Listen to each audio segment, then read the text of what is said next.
Halo, Assalamualaikum warahmatullahi wabarakatuh. Ketemu lagi dengan saya, Muhyiddin. Jadi saya berkunjung, ketemu dengan teman lama, ya, ketemu dengan Mas Agus. Selamat datang di rumah saya, di gubuk saya. Ini orang teman-teman nyebutnya sini apartemen. Oh, Ya. apartemen gitu? Ya, karena Oh. ini kan rumah strategis. Ke Uh-huh. kamar deket, ke kamar mandi deket, ke tempat kerja deket, ke ruang tamu deket, cuma 3 meter, jadi strategis. Oke, teman-teman, Mas Agus ini praktisi internet marketing, Boleh internet marketing juga, digital marketing juga. juga. Mas, saya mendapat pertanyaan dari teman saya gitu. Hmm, Apa sih sebetulnya yang dikerjakan oleh teman-teman praktisi internet marketing itu sebetulnya? Oke. Sebenarnya kalau teman-teman itu kan melihat teman-teman di internet marketing itu biasanya pertama melihat hasil. Ah, Yang kedua kan nggak tahu apa yang dikerjakan behind the scan-nya. betul. Ya ada misalnya riset kata kunci Heeh, untuk sebuah produk, betul. kemudian algoritma internet yang selalu berubah, itu kan itu tidak terlihat. Mm-mm. Bisa dikatakan orang 2-3 jam aja sebenarnya kerjanya internet marketing itu, yang lainnya itu kerja banget gitu. Tapi Maksudnya, memang gini, karena di internet marketing itu kita pertama itu berhubungan dengan teknologi yang itu bisa benar-benar dinamis pergerakannya. dan itu sebenarnya satu pertanyaan saya, Mas. Saya nggak bisa eh, komputer gitu ya. Mm-mm. Bisa nggak kalau saya mungkin ikut internet marketing? Itu bisa karena terbiasa Om. Jadi dulu semua orang itu dulunya tidak tahu, Mm-mm. bisa dibilang semuanya gaptek teknologi. Tapi setiap orang yang bisa mengoperasikan on off komputer, on off handphone, kemudian bisa mengoperasikan handphone, berpotensi untuk jadi internet marketer. Oh, berarti terjawab sudah satu Ya. pertanyaan bahwa Yang penting berani melakukan. itu yang Karena di penting ya. dunia internet itu kalau salah tinggal dihapus. Pokoknya jangan takut mencoba. Oke. Tapi yang penting adalah jejak digital marketing itu memang benar-benar terlacak gitu. Jadi memang perlu kehati-hatian juga. Iya, kalau di internet marketing itu sebenarnya justru bisa sangat lebih lebih spesifik untuk menentukan target marketnya. Oh gitu. Ya, Contoh. dari produk misalnya. Hmm. Kita misalnya saya punya akun media sosial, misalnya saya punya Facebook. Oleh Facebook kita itu ditelanjangi bahasanya, ditelanjangi nama. Kok saya malah jadi takut. Iya, kita itu Oke, ditelanjangi dengan tidak sadar. Nama kita kasih, tanggal lahir kita kasih, alamat kita kasih, lokasi kita kasih, Nomor handphone nomor juga handphone kita kita kasih. Nah, itu jadi database-nya Facebook. Heeh. Ya kan? Kemudian ditanya hobimu apa, bacanya apa, terus makanan kesukaanmu apa, terus kamu kalau Suka nonton apa iya, malah. suka nonton apa dalam seminggu itu kamu pergi kemana aja. Nah, itu sudah menjadi data untuk target market. Jadi misalnya saya punya produk makanan gitu. Makanan. Usianya rentangnya Ya. sekian sampai sekian. Ya, jadi Facebook itu namanya ada misalnya dengan Facebook itu ada namanya look like audience. Jadi misalnya saya itu target marketnya Pian. Nah, kemudian Pian bisa menyuruh Facebook, carikan dong orang-orang seperti Mas Agus ini yang behaviornya sama. Nah, itu bisa ditarget seperti itu, gitu. Dan itu otomatis ya. Iya, sudah disediain datanya Artinya sama. kalau selama ini secara yang konvensional gitu ya. Kalau marketing misalkan saya mau jualan, saya ngeliatin nih di kawasan ini rata-rata laki-laki perempuannya berapa. Kemudian usianya berapa, pekerjaannya apa, dan kita harus punya data ke lapangan kan.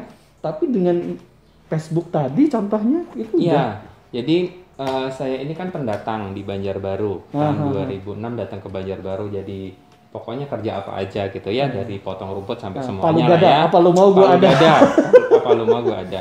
Nah, kemudian suatu hari istri saya ini memposting di Facebook dan ada respon gitu. Ada respon terus kemudian kita jalanin gitu. Nah, pertama hal yang saya lakukan adalah saya mencari informasi jumlah penduduk Banjarbaru, jumlah desa, jumlah kecamatan, kemudian komoditi yang ada di Banjarbaru. Itu tahun 2009. Data itu dapat di mana, Mas? Di Google. Ada lengkap gitu. Ada. Ketik aja Banjarbaru tentang Banjarbaru Oh, semuanya. berarti data statistik Data mungkin lah. statistik. Data Nah, statistik. udah dapat seperti itu, kemudian behaviornya, tempat misalnya tempat berkumpulnya orang Banjarbaru di mana, kemudian tempat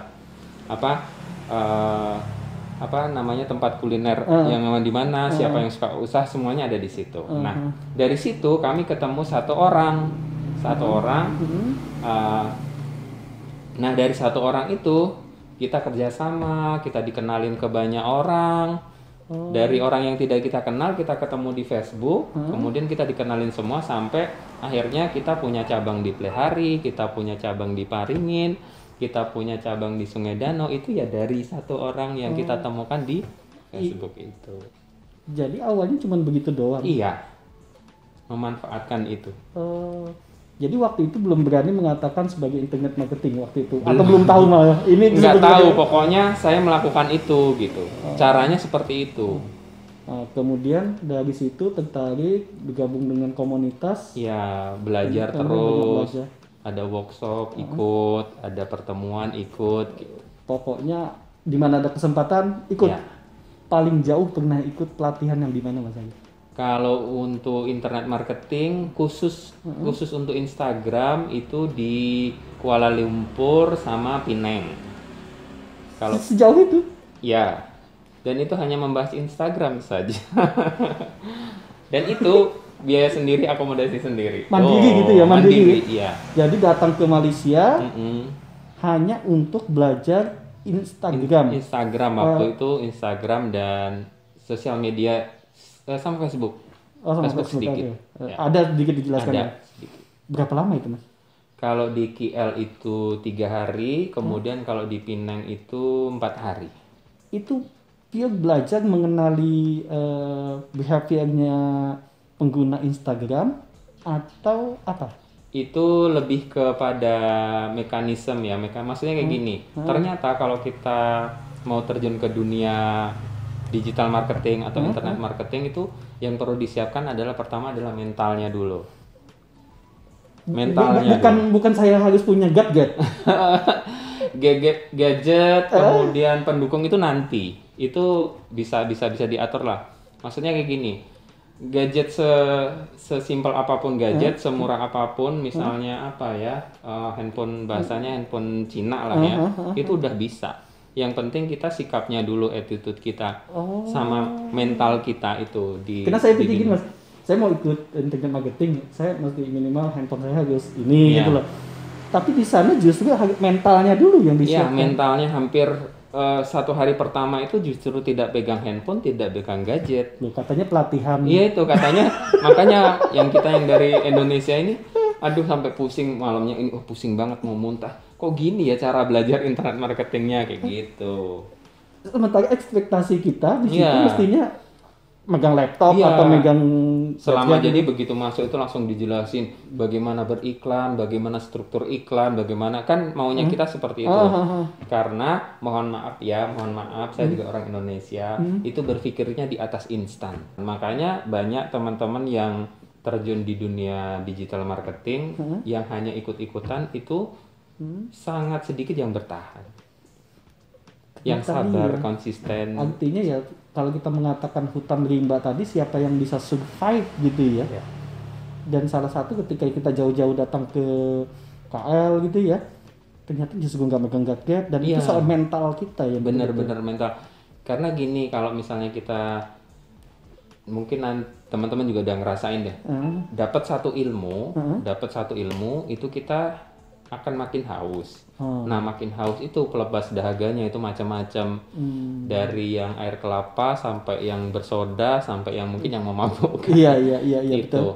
Nah, justru disitulah mental kita itu harus disiapin di dunia digital marketing. Artinya ketika misalkan anggap yang lagi rame misalkan jadi viral, kita udah punya mental yang kuat. Iya. Kalau toh belum viral pun kita masih kuat juga. Oke, menarik. Itu tahun berapa, Mas? 2017. Tapi 2018. Tapi waktu itu sampean sudah, artinya yang secara lokal sudah banyak Sudah. belajar kemana-mana juga sebetulnya. Ya, kalau di lokal itu sudah dari zamannya teman-teman mungkin akan ketawa ya kalau yang tahu dari zamannya Om Joko Susilo, zamannya Om Teh Ani Ahira, nah itu sudah pernah beli semuanya paket-paketnya. Gitu. Terus kemudian pelatihan digital marketing sudah. Mendatangkan pembicara ke Banjarmasin pernah. Sudah pernah ya. Dengan biaya 2 orang. Ya. Dan Mas Agus ini punya digital marketing camp namanya atau internet marketing camp? Digital marketing camp. Itu sudah pernah juga buka kelasnya ya di sini ya? Sampai batch ke-5.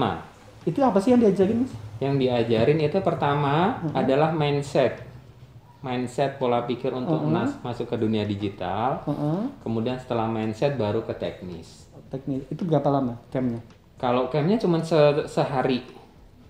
Tapi sisanya untuk maintenance atau sehari. Terus kemudian berikutnya ada mentoring rutin. Mentoring rutinnya bisa kalau waktu itu sebelum pandemi ya datang ketemuan tatap muka langsung gitu ya. Kapan ada waktu, kadang sampai jam 12 malam nggak apa-apa gitu ya. Nah, kalau sekarang itu kita lebih ke kurikulumnya adalah seminggu 2 kali itu webinar. Setiap hari Senin dan Kamis. Mas, ini berkaitan juga dengan camp tadi. Sebenarnya pertanyaannya itu kan begini. Ada tadi sampai menyebutkan internet marketing, ada digital marketing. Iya. Saya orang awam lah ya. Apa sih bedanya, Mas? Mirip-mirip, Betty lah ya, beda tipis. Cuman internet marketing ini memang lebih luas karena banyak internet marketing, namanya juga internet marketing. Gitu. Marketing itu market is everything gitu, atau maklar is everything. Gitu. Jadi bisa banyak untuk menghasilkan uang di internet itu sangat banyak. Nah, kemudian kalau digital marketing itu hubungannya dengan digitalisasi. Misalnya udah punya produk yang secara offline itu di-online kan, itu menjadi digitalisasi gitu. Misalkan saya jualan pisang. Kemudian saya memasarkannya lewat media sosial.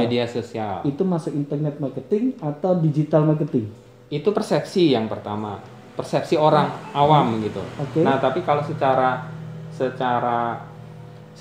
apa ya, kaidah itu kalau yang udah punya produk kemudian dipasarkan itu digitalisasi gitu. Lebih pasnya ke digital marketing gitu. Kalau secara umum sebetulnya yang ranahnya internet marketing itu apa sih, Mas? Produknya atau ini? Kalau biasanya sih kalau internet marketing itu biasanya produk-produk non fisik. Ya misalnya ada e-book, kemudian ada video tutorial, kemudian dan seperti itu. Kemudian ada pay per click, pay per view. Nah, seperti ada AdSense, nah kayak gitu. Saya kembali ke camp. Jadi kalau teman-teman tadi misalkan kepengen, ini belajar internet marketing gitu ya, apa sih pembahasan umum yang nanti akan disampaikan itu, Mas, materinya? Materinya itu yang pertama mindset, yang kedua adalah fondasi digital marketing. Fondasi yang pertama itu website. Saya harus bisa membuat website atau mengenali website? Di awalnya kita jelasin itu, berikutnya kita sediain untuk praktek. Website ini kalau misalkan ini saya orang umum ya dulu ya, Mas ya. Saya jualan, misalkan saya punya Allshop. Itu masuk website tadi. Nah, jadi gini, kalau kita sudah punya produk, kita bisa menggunakan jasa website yang gratis maupun berbayar. Bahkan sosial media kita itu bisa dijadikan website dengan kita membuat fanpage. Halaman. Nah, nanti diajarin tuh bagaimana cara membuat fanpage yang untuk bisnis, yang untuk branding, kayak gitu. Jadi kalau selama ini ada yang sporadis itu bisa jadi dia nggak ini ya, asal gitu atau ngikut gimana gitu ya. Sekarang ini kan namanya juga netizen ya, itu kan kadang lebih pedas daripada abang adek level 100. Itu misalnya ada orang yang marah nih, jualan di Facebook kok harganya inbox gitu. Nah, itu sebenarnya Bapak Ibu yang terhormat, di Facebook atau sosial media itu bukan tempat untuk jualan atau untuk transaksi. Jadi aturannya seperti itu. Makanya sekarang kalau misalnya teman-teman itu posting sesuatu dengan ada kata-kata jual, ada kata-kata itu pasti Facebook akan memberikan gunakan tombol untuk menjual atau postingan Anda sedang direview gitu. Maksudnya Facebook juga nggak mau rugi bahwa kalau mau jualan itu yang menggunakan Facebook Marketplace atau Facebook Ad gitu. Jadi memang tidak etis menunjukkan harga itu apalagi di sosial media. Karena ya sudah sesuai namanya saja ya, kan, sosial media tempat kita untuk bersosialisasi, bukan untuk jual beli gitu ya. Oke, menarik nih Mas Agus. Jadi nanti jangan marah-marah ya. Siap dibully saya. Tapi dibully di dunia internet marketing itu nggak apa-apa karena kan nggak ketemu, nggak mungkin ngirim tonjokan atau santet online gitu kan nggak ada. Kalau toh kita puyeng juga bahasanya tinggal tinggal unfriend, delcon, block. Selesai. Iya, jangan baper. Ya, berikutnya. Itulah pelajaran pertama di dunia digital marketing mindset itu. Jangan baper. Kita bisa belajar kepada siapa saja dan nanti tetap filter itu tetap harus selalu ada ya. Karena bisa jadi apa yang saya katakan, Mas Agus katakan bukan sebuah pembenaran gitu ya. Kita juga harus memverifikasinya. Terima kasih teman-teman. Kita ketemu lagi di kesempatan berikutnya. Sekali lagi Mas Agus, terima kasih sama-sama. Sudah menyediakan waktu untuk ngobrol dengan saya. Mudah-mudahan apa yang kita lakukan bermanfaat. Amin. Terima kasih. Assalamualaikum warahmatullahi wabarakatuh.